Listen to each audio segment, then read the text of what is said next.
وہ دن پاکستان کی تاریخ کے سب سے اہم دنوں میں سے ایک تھا جب ملک کے پہلے گورنر جنرل قائد اعظم محمد علی جناح کو اپنے عہدے کا حلف اٹھانے اسمبلی جانا تھا، مگر بظاہر اس نئے ملک کی سرکار کے پاس موقع کی مناسبت سے کوئی اچھی گاڑی دستیاب نہیں تھی۔ یہ 14 اگست سن 1947 کی بات ہے۔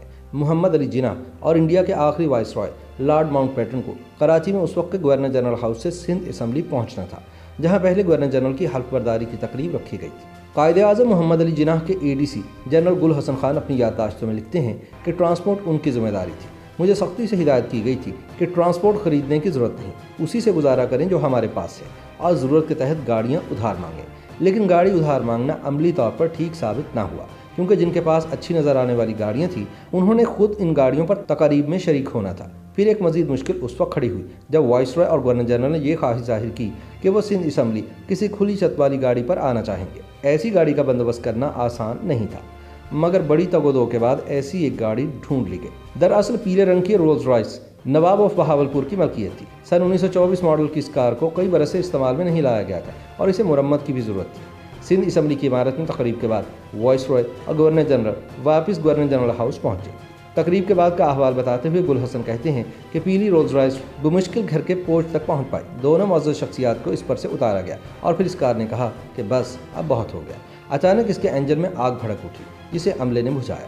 گاڑی کو دھکا لگا کر آگے لے جایا گیا تاکہ مس جناح اور لیڈی ماؤنٹ بیٹن کی کار کے لیے جگہ بنائی جا سکے۔ گل حسن مزید بتاتے ہیں کہ میں نے فوراً حکم دیا کہ رولز رائس اس کے اصل مالک کو لوٹا دی جائے، اس سے پہلے کہ کسی کے ذہن میں یہ خیال آئے کہ کیوں نہ اس کھلی چھت والی کار پر کراچی کی سیر کی جائے۔ یاد رہے کہ لگژری گاڑیوں کی برطانوی کمپنی رولز رائس پاکستان سمیت کئی ملکوں کی تاریخ کے اہم واقعات سے جڑی رہی ہے اور اسے انڈیا کے مہاراجاؤں کی پسندیدہ کاروں میں سے ایک بھی سمجھا جاتا ہے۔ رولز رائس کی بنیاد 4 مئی سن 1904 میں رکھی گئی تھی، جب گاڑیوں کے شوقین کاروباری شخصیت چارلز روز کی ملاقات ایک انجینئر ہنری روز سے ہوئی تھی۔ دونوں مل کر مستقبل کی غیر معمولی گاڑیاں بنانا چاہتے تھے۔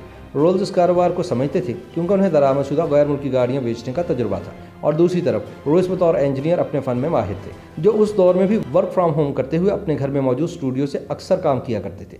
وقت کے ساتھ ان کی گاڑیوں نے بین الاقوامی شہرت حاصل کرنا شروع کر دی تھی۔ پہلی عالمی جنگ کے دوران رولز رائس نے برطانیہ کی دفاعی صلاحیت بڑھانے کے لیے جنگی جہازوں کے انجن بنانا شروع کیے۔ پھر دوسری عالمی جنگ کے دوران اس کے انجن کی طلب میں اضافے کے ساتھ اس چھوٹی سی کمپنی کا کاروبار مزید بڑھ گیا۔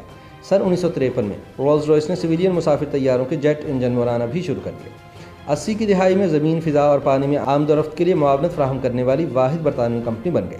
90 کی دہائی کے اواخر میں جرمن کار کمپنی BMW نے رولز رائس کو 340 ملین پاؤنڈز میں خرید لیا تھا، اور سن 2003 سے BMW نے تمام رولز رائس گاڑیاں بنانے کی ذمہ داری لے لی تھی۔ پاکستان میں vintage and classic car club کے بانی محسن اکرام نے بتایا کہ یہاں ابتدا میں رولز رائس گاڑیاں نواب خاندانوں کے پاس ہی ہوا کرتی تھی۔ شاید اس کی ایک وجہ یہ تھی کہ یہ گاڑی اس وقت ایک اسٹیٹس سمبل سمجھی جاتی تھی اور لوگ اسے اپنی پسند سے تیار کروا سکتے تھے۔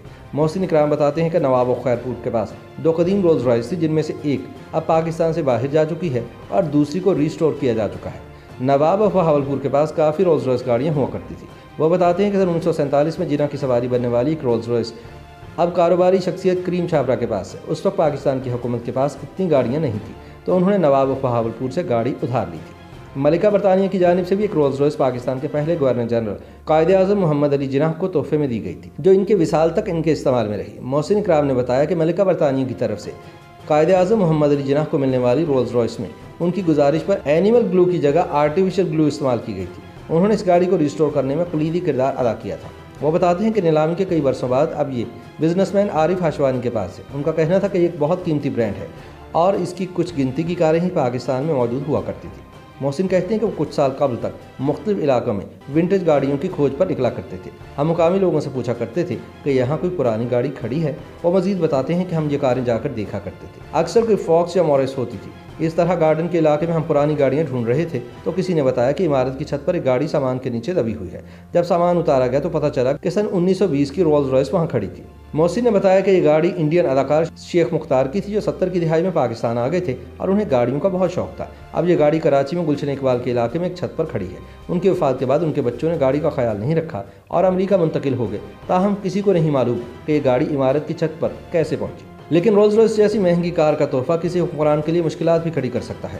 سابق وزیر اعظم بھٹو اپنی کتاب اگر مجھے قتل کیا گیا میں لکھتے ہیں کہ انہیں سعودی عرب کی جانب سے رولز رائس گاڑی تحفے میں دی گئی تھی۔ اکتوبر سن 1976 میں سعودی عرب کے شاہ خالد پاکستان کے دورے پر آئے۔ انہوں نے مجھے ایک رولز رائس کار دی اور یہ اصرار کیا کہ یہ ایک ذاتی تحفہ ہے جو صرف میری ذات کے لیے ہے، مگر بھٹو کہتے ہیں کہ انہوں نے فی الفور اس کار کو سرکاری املاک میں رجسٹر کرا دیا۔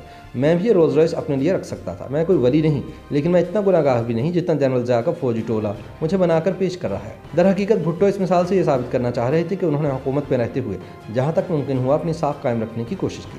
اس رولز رائس سلور شیڈو کی نمائش کے دوران بتایا گیا تھا کہ یہ کار بھٹو کے علاوہ ان کی بیٹی بے نظیر بھٹو، شہزادی ڈیانا اور محمد علی باکسر کے ساتھ ساتھ مختلف ممالک کے سربراہان کے پاکستان کے دوروں کے دوران زیر استعمال رہی۔